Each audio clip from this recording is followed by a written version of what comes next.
Hi everyone, this is audap. Let's check out Joe Dever's Lone Wolf on Nintendo Switch.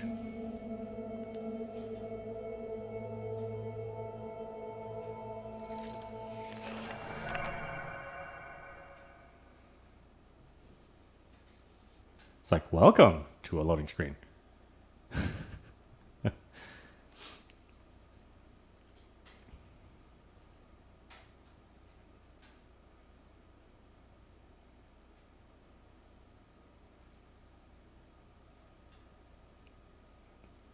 Oh, what? Does that whole thing have to fill up? Oh, damn.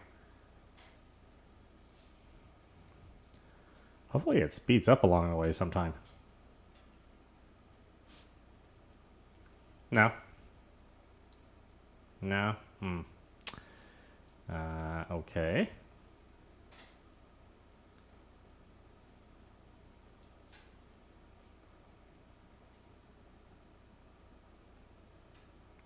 Oh, come on. What is it loading? The Sistine Chapel? My goodness.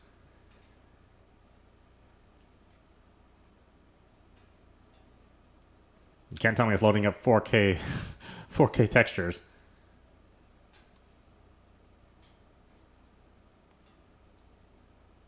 I think this was a well, first as a series of hardback books, but then it also translated into that moved a couple steps faster.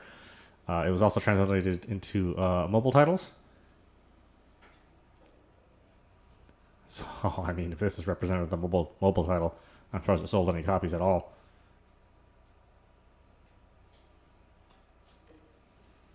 Oh, that's just to get to the titles, the second title screen. Okay, yeah, whatever.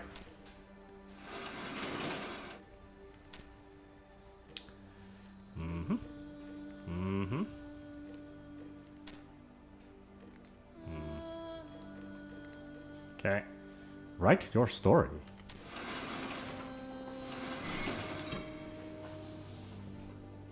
If I wanted to write a story, I wouldn't play in a game, jerks. Items are balanced and they cannot attack you when the radial menu is open. You will get special items. Enemies are weaker and they cannot attack you when the radial menu is open. You will not get special items. Enemies are tougher and they can attack you when the radial menu is open. You will get special items and more gold. Special items, do I care? Not really. I mean, I don't even know how special they are as a first-time player. You are Lone Wolf. Your life is not an ordinary one. You assess and counter all challenges with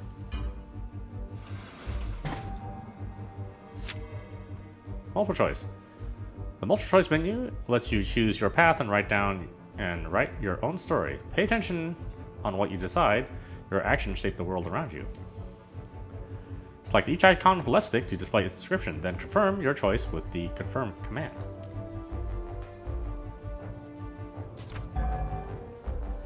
So let's see, you always prefer a straightforward and decisive approach, though it is often reckless.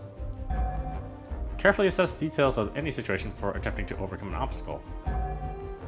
You rely on your dexterity and intuition to overcome any obstacles.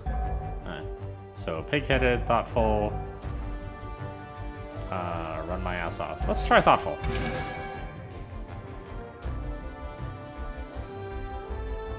You are a lone wolf. Many are the battles you have fought in defense of Sommerlund, wielding your... Swords generally do not inflict high damage, but they are easy and quick to use. Maces are heavy, crushing weapons. They are slow to use, but they inflict high damage. Axes are balanced weapons regarding damage and speed. Let's be a brute.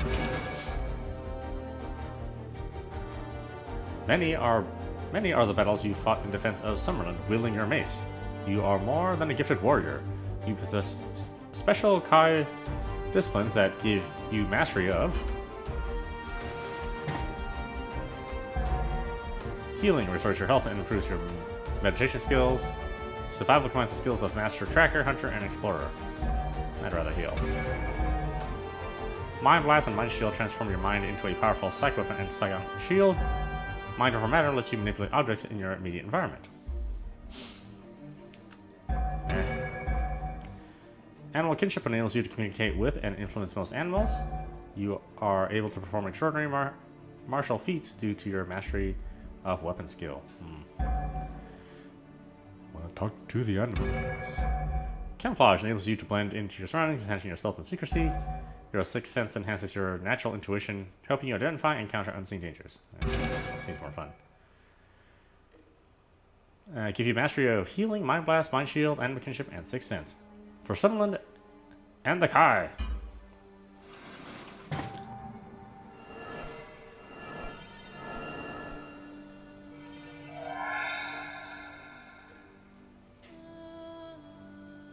Okay, a bunch of stuff. Is this your story? Is this your past?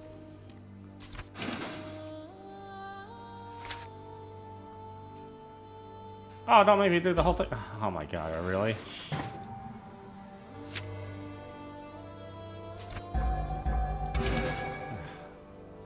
I didn't know that would get me all the way to the beginning. Give me a break.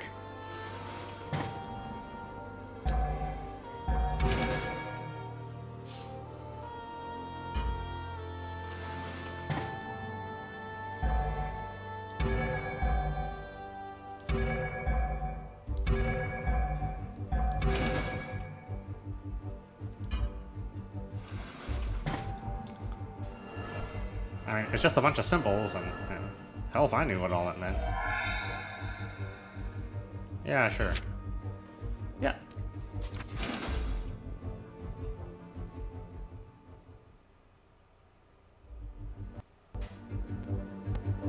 For many centuries, the Kai Lords defended their kingdom of Sommerlund from the Dark Lords of Helgedad.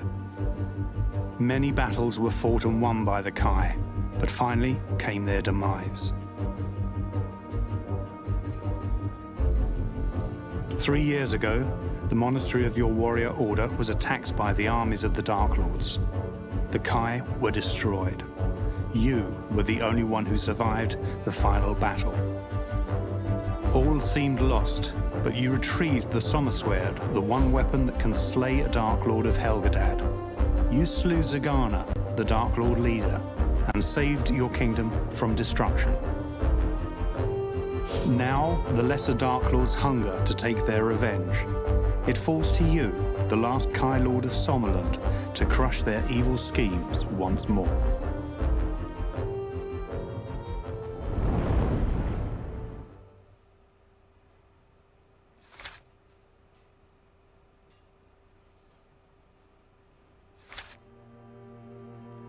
Blood on the Snow. Chapter 1. You can turn pages using the Confer button on the arrows of the book. You can go back to any previous page of the current chapter. Okay.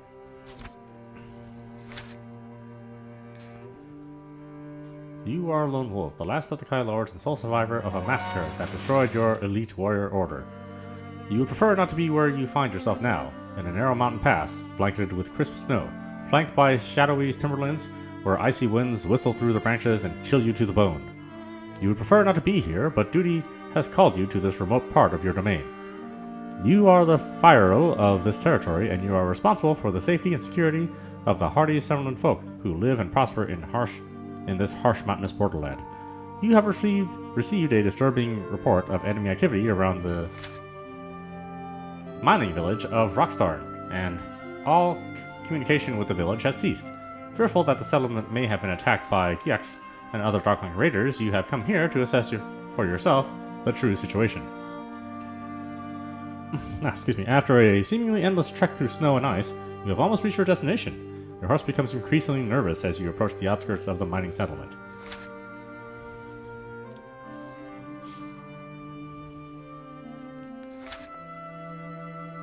The smell of wood smoke is being carried along on the chill air, and its acrid aroma unsettles you both. This is not the reassuring smell of smoke that arises from heath, hearth, or furnace in the depths of winter. This is the smell of wanton destruction. Your heart sinks. You have journeyed here as quickly as the harsh weather would permit, but despite your valiant effort, you have arrived too late.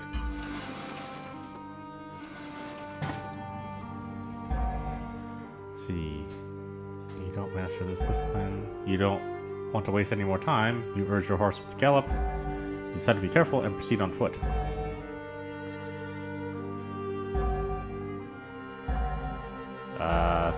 Proceed on foot. I don't want the horse to die because of me. The forest clings to the steep mountainside on both sides of the trail. The ground here is very difficult to traverse on foot, and impossible on horse.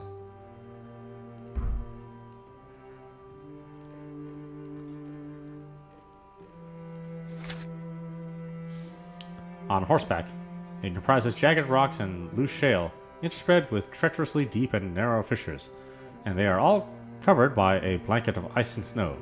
It will be a very difficult route to take, but if you were to always keep the trail in sight, it would be a sure way to reach Rockstorm. You dismount and pat your horse's head reassuringly. Then you retrieve your equipment and personal items from the saddlebag. The horse senses that you must leave him now and go ahead alone. He neighs softly yet sadly. Fear not, dear friend. You have fulfilled your duty with courage. Now you must return alone to the monastery where you will be safe. Go as fast as you are able. We shall be reunited there before too long. Your horse lowers its head, and affectionately he nuzzles your shoulder. His unquestioning love and loyalty warms your heart. With the last pat of his forehead, you send him on his way back along the trail and the mountain road that leads to the Kai Monastery. You watch him go until he is lost among the trees. Then you steel your nerves and resolve to reach Rockstorm as quickly as you can on foot. You tackle the difficult descent with dexterity until you find that the way ahead is blocked by a vast wall of snow. This obstruction is the result of an avalanche that swept down the mountainside a few days earlier, carrying with it many trees and loose boulders. The village of Rockstorm lies beyond this great wall of snow and shattered timber. Let's see. It's going to be dangerous, but you decide to climb over the avalanche. Through animal kinship, you commune with the wild, looking for help. You feel there must be a way to clear the snow itself from the path. Let's use our power. A sudden noise makes you turn your head.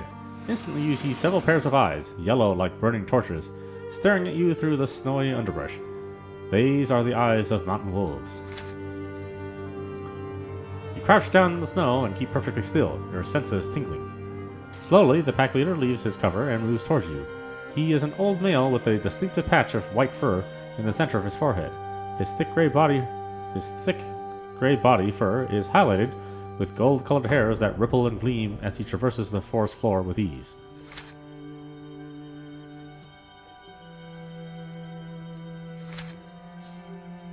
You look directly into his amber eyes, and suddenly you understand what has happened here during the past few days. Images retained in the Wolfpack leader's feral memories swim in and out of focus in your mind's eye. You see the villagers of Rockstorm fleeing in panic as a war party of Gyuks rampage through the streets of their mining settlement, killing, burning, and looting everything in their path. These images confirm your worst fears. You rise to your feet, and the Wolfpack leader halts in mid-step. You decide that you must reach Rockstorm as soon as possible, and instinctively the pack leader senses your purpose here. He turns his head towards the north and lets out a melancholy howl. His pack emerges from hiding. Quickly, they follow in his wake when he leaps forward and hops away through the snowy foliage. You sense that he knows a way around the avalanche. Without hesitation, you rush forward to join with the Wolfpack. You run, and the Wolfpack runs with you in perfect harmony.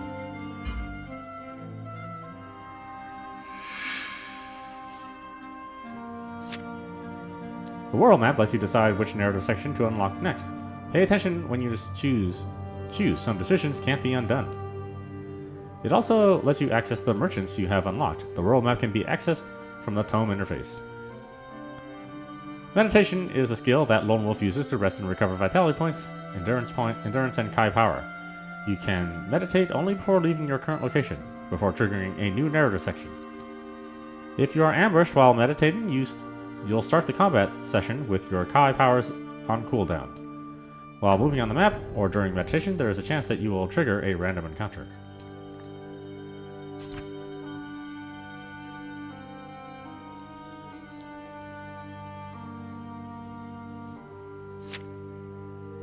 Do you want to write your story from here? Yeah, let's do it. The village of Rockstorm was once a thriving and vibrant mining community, nestled among the slopes on the surrounding mountains. Life here on the border with the Darklands is harsh, yet the villagers of Rockstorm are a hardy and industrious community. They are fiercely loyal to you, their liege lord, and to the King Ulnar and Sommerlund. Now Rockstarn lies silent and smoldering. The noise of its steam engines and its armory no longer echoes among the high peaks. Cautiously, you approach the entrance to the village. It is eerily quiet. The smell of wood smoke that you detect from a distance is now heavy with the cloying stench of death. You stare unblinking at the horrific scene that greets you. The blood-soaked and lifeless bodies of villagers lie strewn about the streets. Many were cut down as they fled, while others died fighting desperately to protect their loved ones and their hopes. Recent snowfall has covered the slain with a thin white shroud, sparing you the unsettling sight of their gaping frozen wounds. All around, several shops and dwellings have been badly burned or completely destroyed by fire. There are too many victims hereabouts, for you to gather their bodies and give them a decent burial, as is the customary practice in Sommerlund. The terrible price that has been paid by the villagers of Rockstarn, partly as a consequence of your late arrival, weighs heavily on your heart. You close your eyes, raise your face to the clouded sky, and make a silent plea to Goddess Ishir to gather and protect the souls of the slain. You open your eyes and advance along the main street, your nerves as taut as wood steel wires. Then you hear something.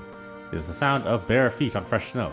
It is followed by the rattle of loose armor and a gurgling growl that sets your pulse racing. It is a Garrick. Ok ek okak tag tatnek, it drools through its sharp, uneven teeth. You recognize the foul Geek language and know enough of it to translate the creature's chilling utterance. I bring you a slow death. Your fears are confirmed by the presence of this hateful Giak. Rockstarn has been attacked by a Giak raiding party. The creature stalking towards you is only one of many now occupying the village. The Giak closes in and defiantly you stand your ground. You can expect to receive no mercy from this creature, and you will give none in return.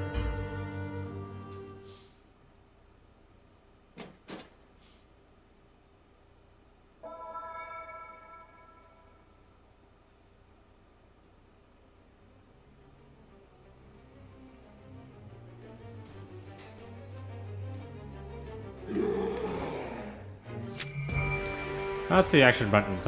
When the action buttons appear near Lone Wolf's body, it means that it is your turn to strike. Each button grants you access to a specific class of abilities according to its position and look. During your turn, make your choice before the yellow bar empties. You won't be able to attack or use consumables before the bar is completely refilled. You can perform 3 main combat techniques with the weapon you wield in your main hand. A quick strike that is difficult to dodge or parry, a heavy blow that is slower but deals more damage, and a lethal combination of attacks. When a melee weapon is wielded in the offhand, it also makes special combat abilities available in the circle menu. These abilities add a further layer of strategy to the battles. Try them all and define your fighting style. The green bar represents your endurance, which is the resource you use to perform physical actions, including all melee combat techniques and offensive action events.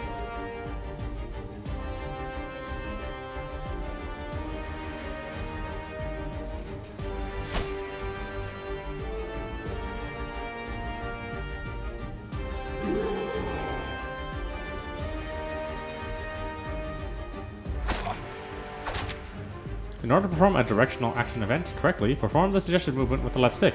If you fail, the arrow will disappear. Now you tell me, jeez.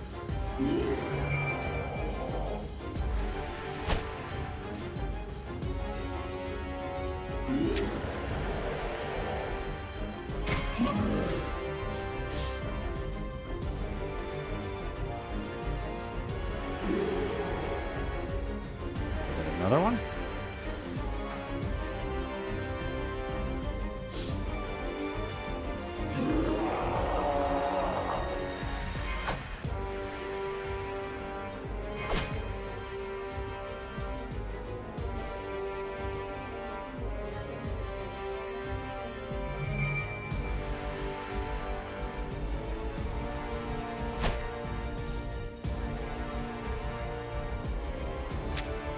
You can perform an action event if you have no endurance, but beware, you'll lose vitality doing so. The endurance bar refills automatically during a fight.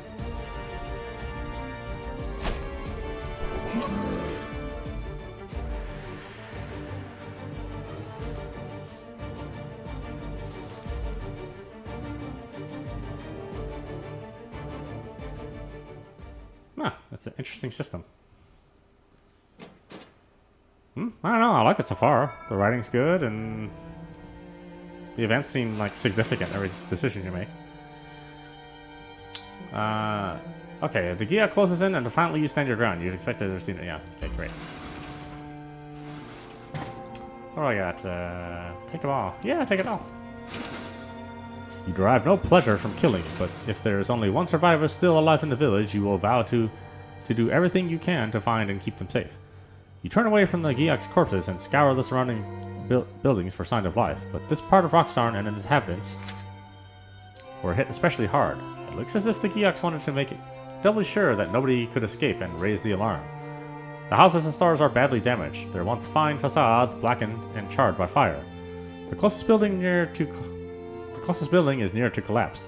Much of the roof has fallen in and its walls are cracked and holed. Above the smoldering door, you can still see a sign and make out the inscription, Hanker Store. The store is in such a dangerous condition that you feel it is unsafe to enter it. However, it has an attached warehouse that has survived virtually intact. You try to enter, but the door has been barred from the inside.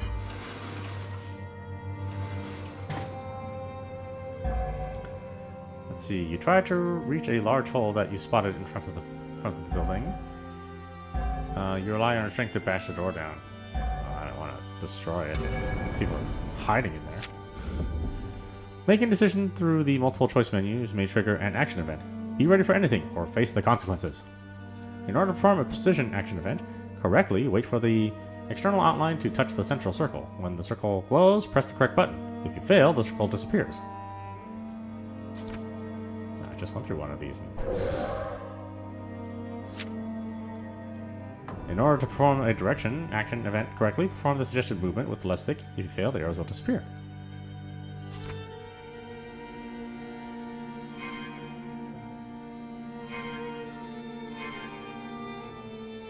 With a little difficulty, you climb the damaged front of the building and peer in through the gaping hole in the wall, directly above the main door.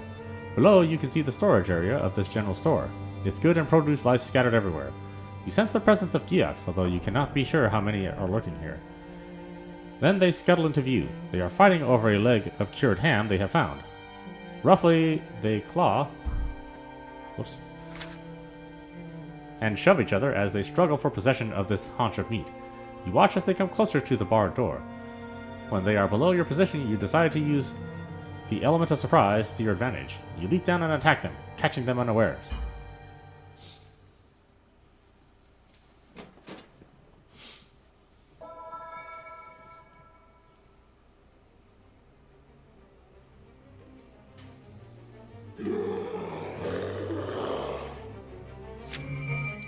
When you're fighting 2 or 3 enemies, you can choose which one to attack by switching your target.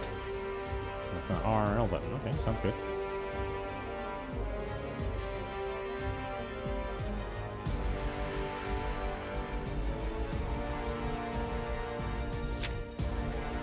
This holy weapon grants you the ability to perform devastating fighting techniques. Because of its magical origin, in order to wield it, you need Kai power instead of endurance. A single cooldown is shared by all Summer Sword attacks.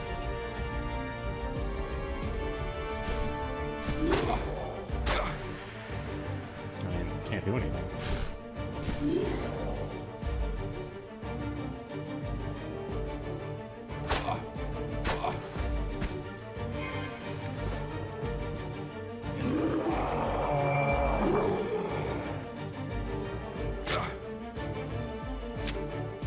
Remember to fill your belt with useful items such as potions or other consumables. They are the only items you'll be able to access during a fight. Therefore, choose wisely. Additional belt slots can be unlocked, upgrading your Kai armor. You can choose which items to use with your left and right buttons. To use the selected items, press the up button.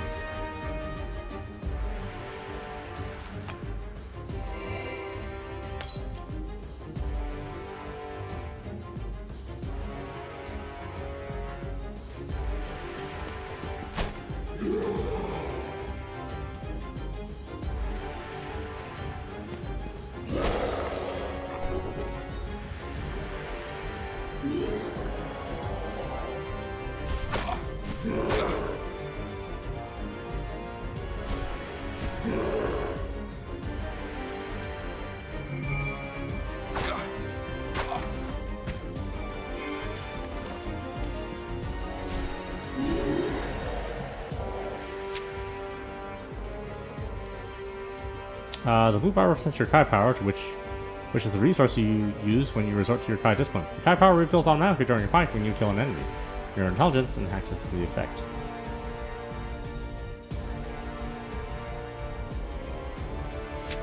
In order to perform a charge action event correctly, repeatedly press the correct button to charge the central circle until it is filled. If you don't fill the circle in time, it will disappear.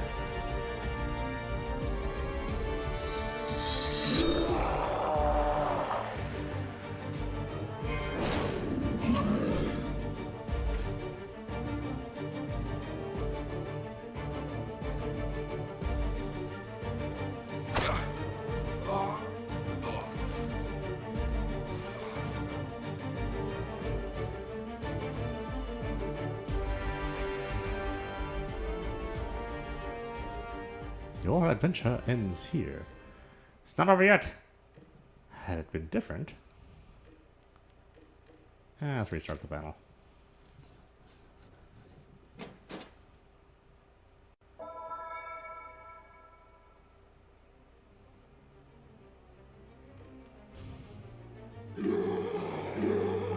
First thing I have to do is refill on my Kai, apparently.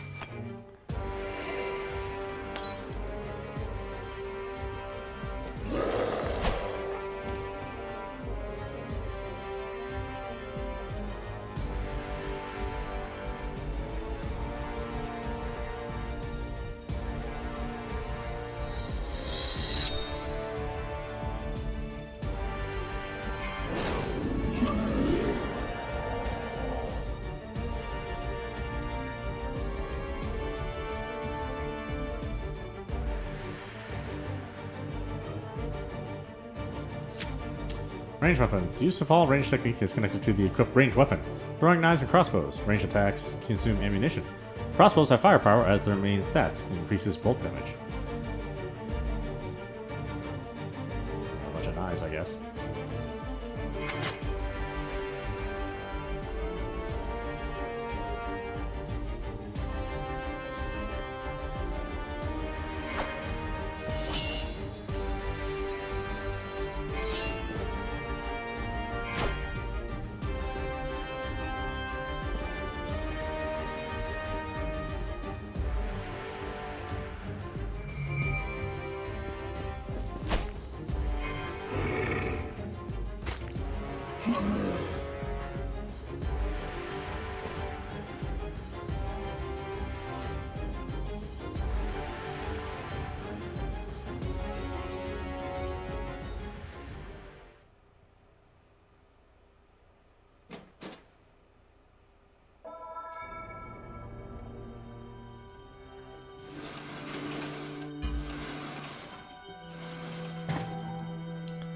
Take it all.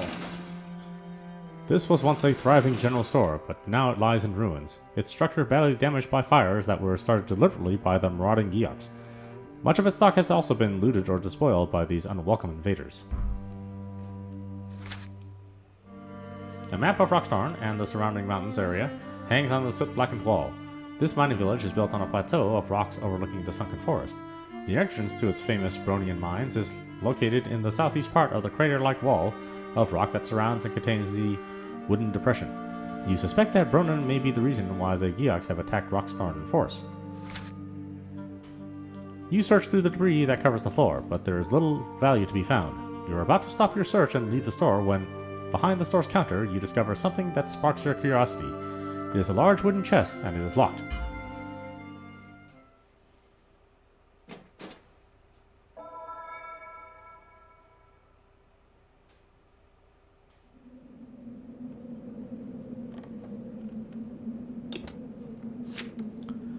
To open the lock, you must find the right position for the pick. You can rotate the pick, moving the left stick to the left or to the right. The pick will rotate around the lock. When you position the pick, you can try and force the lock with the knife. You can force the lock with the knife, moving the right stick to the left. You can't force with the knife while you are moving the pick. When forced, the lock will start rotating. Depending on the pick position, the lock will rotate more or less. When you find the right position for the lock pick, force the knife and the lock will open. If the pick is not in the right position and you force the lock, the pick will start losing durability. If you force too much, the pick will break. You can decide to give up at any time by pressing the back button.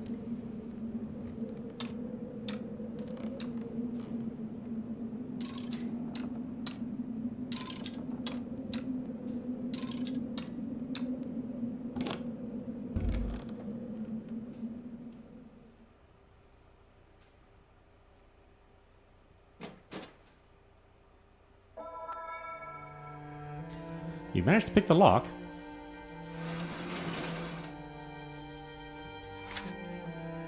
And now the container lies open in front of you. You look inside and find some valuable items that could prove useful.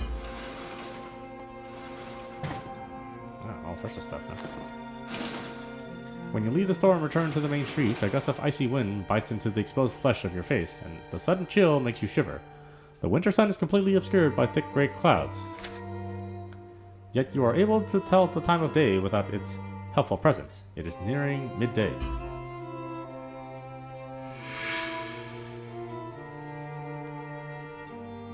Let's rest up. You don't sense immediate dangers. This place is safe to meditate.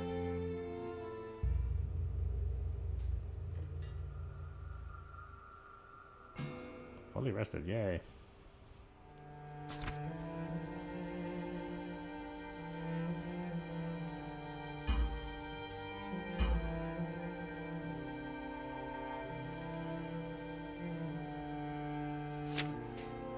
You have to write your story from here? Yeah, sure.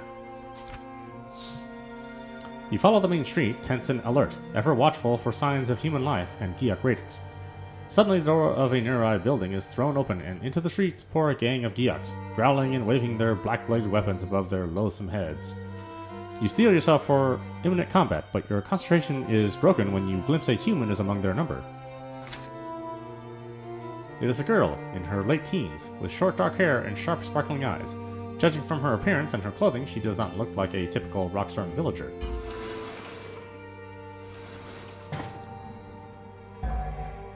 Feel compelled to intervene. You'll fight the Giaks in the open.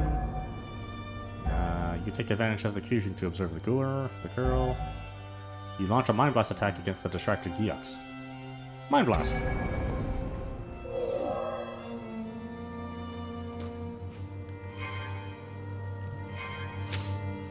In order to perform a charge action event, repeatedly press the correct button to charge the central circle until it is filled.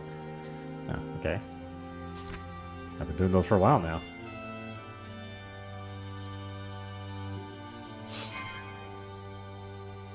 The Giaks are so preoccupied with the girl that they fail to see you standing openly in the street nearby. Quickly, you seize the advantage and launch a psychic attack upon this closely grouped gang of enemies. The searing effect of your Mind Blast makes the Giak shriek with pain. You glance towards the girl and see that she is stopped momentarily. For a fleeting second, your eyes meet. In the blink of an eye, she unholsters a small crossbow from beneath her cloak. It is unlike any crossbow you have ever seen before.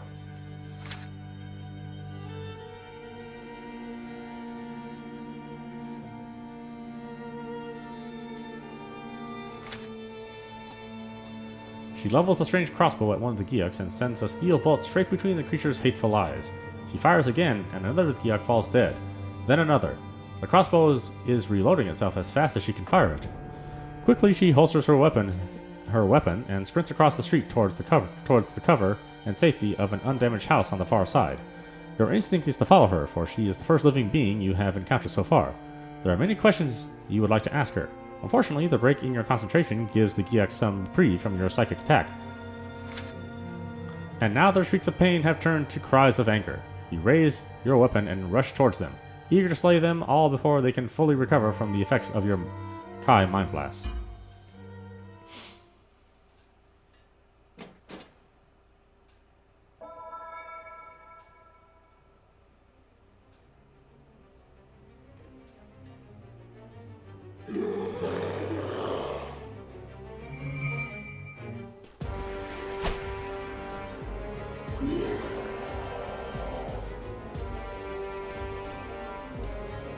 Ooh, I missed, huh?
Some attacks can cause altered status to both enemies and Lone Wolf.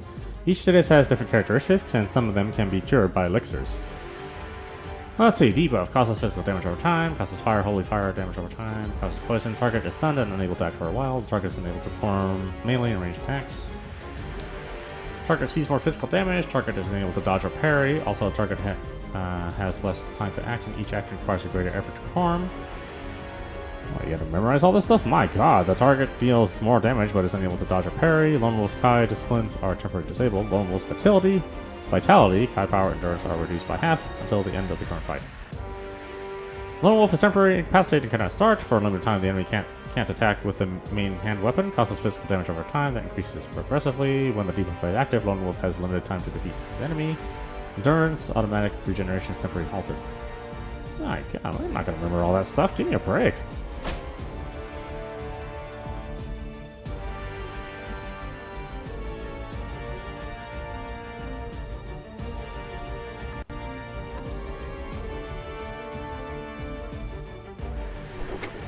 Ah, damn it.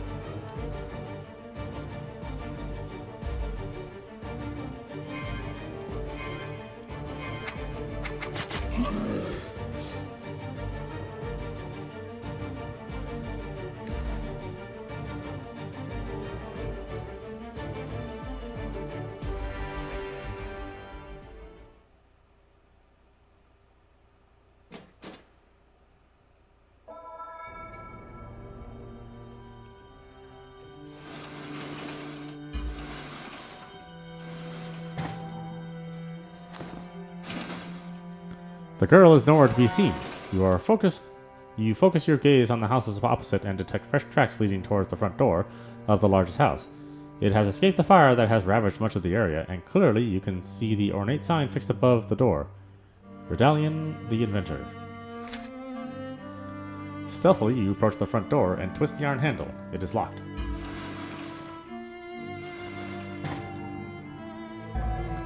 Attempt to pick the lock. Yes, could be on the way at any time. You ram the door. Let's pick the lock.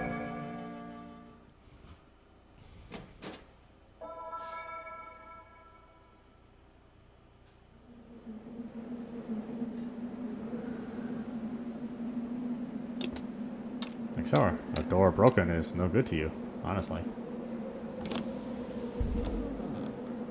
And you can't lock it again. Then everybody can bust on through. That's no good.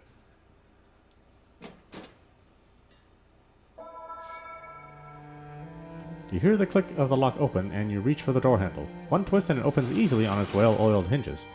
Cautiously, you enter the open doorway and catch your first glimpse of the interior of Redlin's house. It is furnished with sturdy chairs and tables, all stacked high with blueprints of inventions, prototype clockwork devices, and tools of all kinds. Your eyes adapt quickly to the dark interior, and your ears detect the scurry of female feet, shod in soft leather. From out of the shadows, the girl comes running towards you. Who are you? She demands to know. I am Lone Wolf. I am your liege lord, you reply, taken aback by her impertinent tone.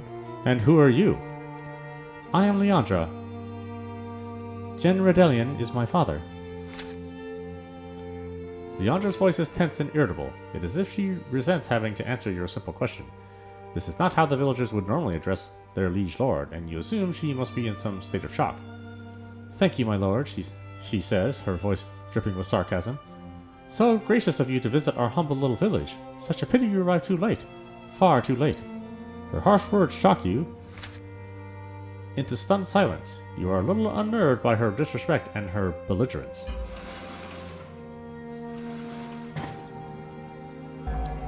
All things considered, you decide to address the girl as diplomatic as you can. You remain silent as you ponder on the girl's irreverent manners. Being silent doesn't sound right. The girl is clearly upset by the calamity that has befallen her village, her friends, and her family. You soften your expression and try to console her sympathetically. I came as soon as I received word that you were in trouble. I have sent an urgent message to the king, and he will send troops here to deal with the Gyuks. Of that you can be sure. The girl nods her head, acknowledging your words as of comfort.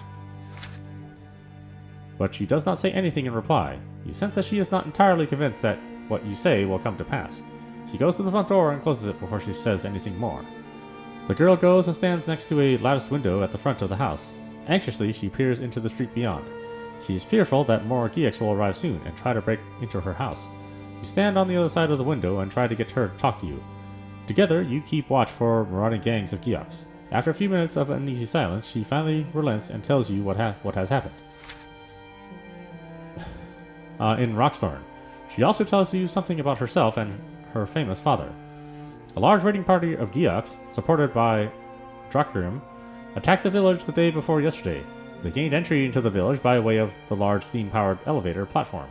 This elevator is used to hoist wagons of Bronin ore and convey minerals to the floor of the sunken forest. Rockstorm was attacked during the day. From this fact, you deduce that the raiders were not focused upon killing the townsfolk, since they launched their attack at a time when the village was least occupied. Many of the villagers were down in the sunken forest when the attack began, either working in the mines or gathering timber. These lucky ones have all since taken refuge in the mines, which may well be the safest place to be at present, and certainly the easiest to defend. Unfortunately, the timing of the attack caught the most vulnerable villagers unawares and undefended. You recall the macabre sight that greeted your arrival, and a shiver runs down your spine. The armies of the Dark Lords are cruel beyond reason. They delight in murder and mayhem and know no other way. Leandra is unsure about precisely what the raiders came for, but she stayed behind to sabotage the elevator. She acted with the help of Tarlor, the village sheriff. By doing so, she would prevent the Geoks from pursuing and killing her kinfolk before they could reach the sanctuary of the mines. She has since played cat and mouse with the Geoks, constantly moving and hiding to avoid being captured or killed. She tells you she removed 3 essential parts of the elevator mechanism: the compression valve, the drive chain, and the control handle. She has one of the parts in her pocket. It is the compression valve. The other 2 parts are in separate locations in the village. Leandra tells you that Tarlor the sheriff has the control handle, and that she hid the drive chain in the foundry, near the ore smelting works, a large building located close to the cliff edge. Without these parts, the elevator is useless. The Geoks cannot return to the forest floor. They are trapped here. The cliff is steep and sheer, and is too treacherous to descend by rope. Leandra is anxious to rejoin her father and others who are now hiding in the mines. Rockstorm is far too dangerous a place for her to stay here any longer, but she is surely aware that the only way down the forest is by using the elevator. To do this, she must have all 3 of the missing parts so that she can refit them and get the elevator working again.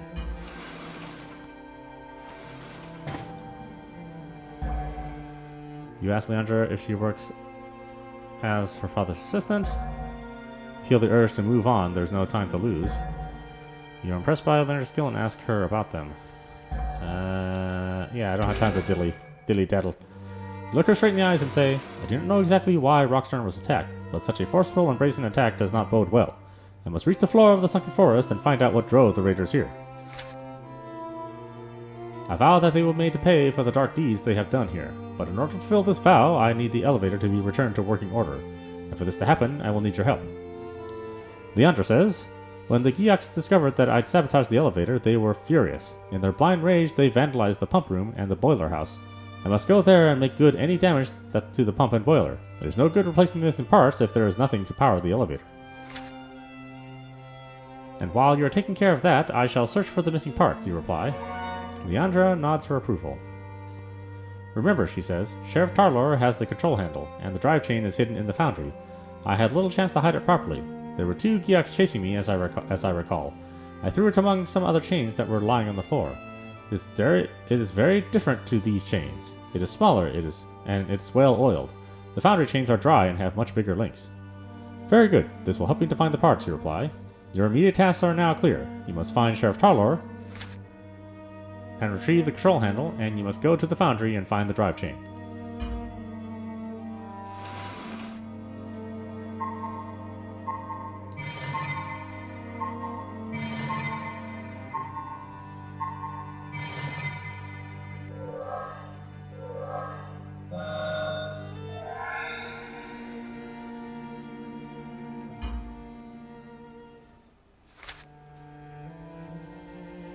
Chapter 2, Blood on the Snow.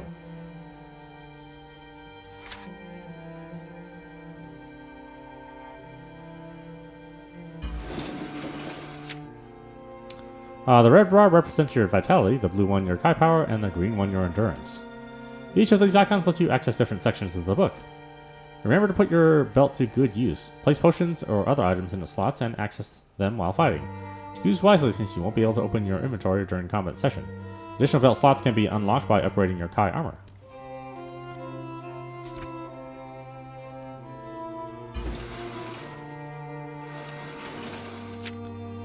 See, the journal contains additional information about your mission and the world around you, together with the quest items.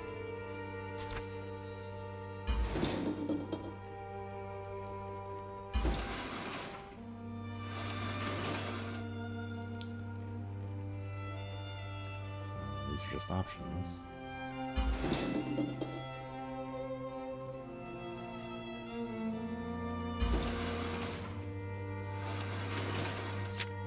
Let's see, the character sheet lets you check Lone Wolf's status.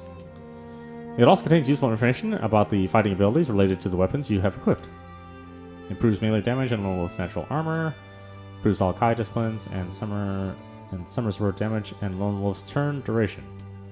Improves dodge, parry, rating, and the critical chance of all techniques.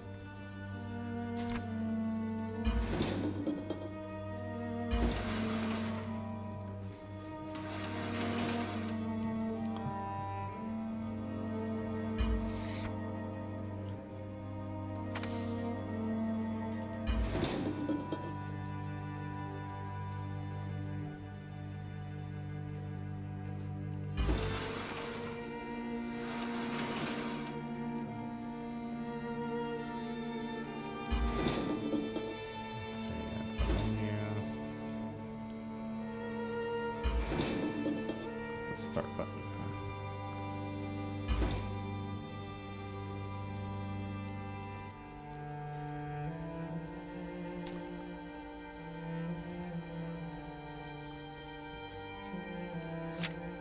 Okay. Interesting.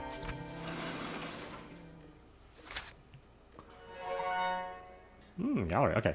This is Audap. You watching Doe Dever's Lone Wolf on Nintendo Switch.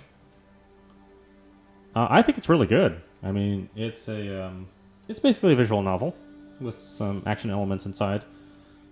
But it's really well written, which is a surprise.